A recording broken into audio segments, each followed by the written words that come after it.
one of which I knew about was offered through the program in the environment. And there's another one that's more of a science-oriented course. But basically, we had never done any undergraduate teaching, and I've been saying for something like 20 years that we ought to have at least a survey course so people can learn what public health is. It's not a field that people know what the words mean. They have some vague conception of it, but they basically don't understand it. So, and I thought it'd probably be a good recruiting device for us too. And so when I was dean, I stopped teaching, and then after about 3 years, I figured I had the dean gig down all right, I knew how to do that, and that it would probably be good for me to get back in the classroom at the same time, and I started up the course.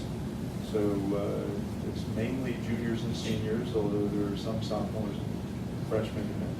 And you know, you can talk to your colleagues here about the course if you want to learn more about it. In fact, if anybody actually wants to know what it's about, I'd be happy to send them the syllabus. It's just K. Warner is my unique name, so just email me and I'll be glad to send you the syllabus. Teach it in the fall only. So public health, I mean, I've got a full talk on that one, which you don't want to hear tonight, I'm sure. Has 5 basic fields, correspond to our 5 departments. So there's the 2 methods areas are biostatistics, which is essentially the application of statistics to issues involving human health. Steve mentioned one that we happen to have a lot of expertise on. We have a couple of the world's very finest statistical geneticists. I say a couple, we actually have half a dozen of them, but 2 of them are in fact world famous. And they worked, one of them, the senior guy in the group, Mike Benke, was a very close colleague of Francis Collins, who's the director of the National Institutes of Health now. And the other one, Gonzalo Abacasas, is I think probably one of the 3 smartest people I've ever met in my life. And is widely regarded as probably, if not the top person in the field, he's certainly one of them. Then we have epidemiology, which is the other basic, that's sort of the heart of the method side of public health. And that's trying to understand the causes of diseases and how interventions influence them. It's both basic science, as microbiology in it, and then there's also social epidemiology. And what we have now, we have some very good young faculty who are trying to integrate the 2. So trying to understand some of the sort of the biological aspects of disease while also understanding the social causes, the stress issues, the environmental influences, the community influences, and trying to put all that together, which is a big growth area. Then we have 3 substantive areas, environmental health, health behavior and health education, and then health management and policy, which is focused but not exclusively on running healthcare systems, how to do that more efficiently, how to do it more equitably, that sort of thing. But we also have people like myself in the department who focus on public health policy. Is that enough? Yeah, I think no, because I'm one of those who didn't have a really good idea of what public health was. So, well, public health is population health. It's to try to define it in a few words, which is not an easy thing to do, but it is the study of the health of a population. What distinguishes it from the other health sciences is that there's no individual provider. You're not, and no individual patient. So it's not one-on-one patient-provider.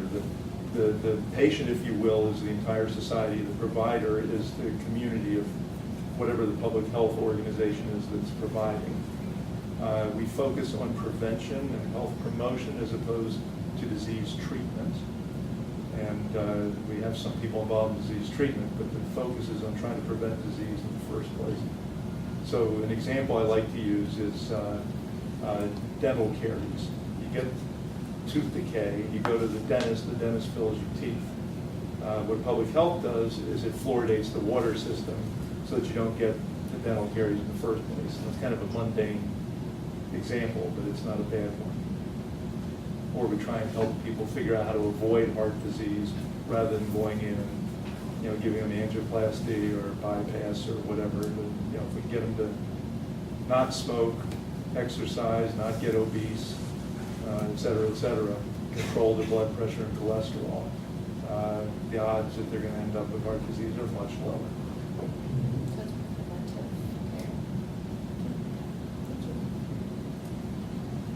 I have a charged question. There's a young lady with her hand up. Oh, definitely. I don't know if we need hands up here. No, it's fine. I just have a quick question. Would you say public policy is kind of like human rights groups as well, just because. Public health? Yeah, because you can't, even though there are, you talk about fluoride in water, but not everyone can afford having water in their public water in their homes. A big issue in public health, it's been big, it is actually one of the focal points now, there are two of them. One is social justice, which is, health is seen as a social justice issue. And that plays out in a lot of ways. Actually, in the class, we've just been talking about environmental inequities, if you will. And the issue of EJ is environmental justice, but the notion that a lot of the big dumps, environmental, where stuff is, waste is disposed of, is in communities of color and poor areas of cities and so on and so forth. How does that happen and what can you do to prevent it? And the other major issue in public health these days is disparities by race or gender or socioeconomic status, disparities in health, which are enormous. I mean, poverty is one of the biggest determinants of illness and death that there is. Even when you control for everything we think of, behaviors and blood pressure and everything else, poverty has an enormous impact on mortality. What about the opposite of poverty, like making bad food choices? Would that be something that public policy would get into?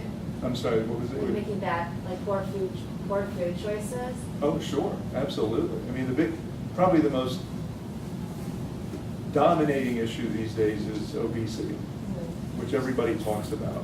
And first of all, there are social justice issues involved in that one, because if you look at who's obese, it's very socioeconomically determined, which is not to say that there's nobody who's high education, high income who's obese. There are actually quite a few, but it's a much lower proportion of the population than you see in the lower socioeconomic groups. So we have a human nutrition program, and the variety within it is represented by the fact that there are people who are worried about educating people on proper nutrition and diet, and then we have people who are doing, what's the name?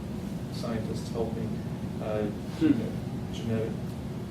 It's not genetics. It's where you. Epigenetics? Epigenetics. Thank you. How many of you know epigenetics? Some. Okay. Well, epigenetics, as I understand it, and this is coming from social scientists, so forgive me if I'm wrong, but basically it's the concept that if people have environment and gene interactions in themselves, that they can pass that along to the next generation. So even though your actual genome doesn't change over a generation, you can pass it along. And the best example of this I know is you take two groups of identical mice, and you give one of them a normal diet, and you give the other one a high-fat diet, and the high-fat diet mice get fat. Then they reproduce, and you give both groups of offspring conventional low-fat diets, and the offspring of the fat mice get fat. So they've actually somehow triggered something in their individual genome. They've actually triggered something genetic that's passed along. So as I understand it, this is fairly new. It's both exciting and scary in some ways, but that gives you a sense of the range of what goes on in our human nutrition program alone. Yeah. So the school's almost a microcosm of a university in some ways. We have some really good bench scientists who are doing really good microbiology, and then we go up, we have attorneys. Obviously, we in my department, we have 5 or 6 economists, political scientists, sociologists, so it's a whole mix of people from different disciplines who are unified with this concern with public health. Now, you had a challenging question, huh? Yeah, and you, all three of you, please weigh in on this.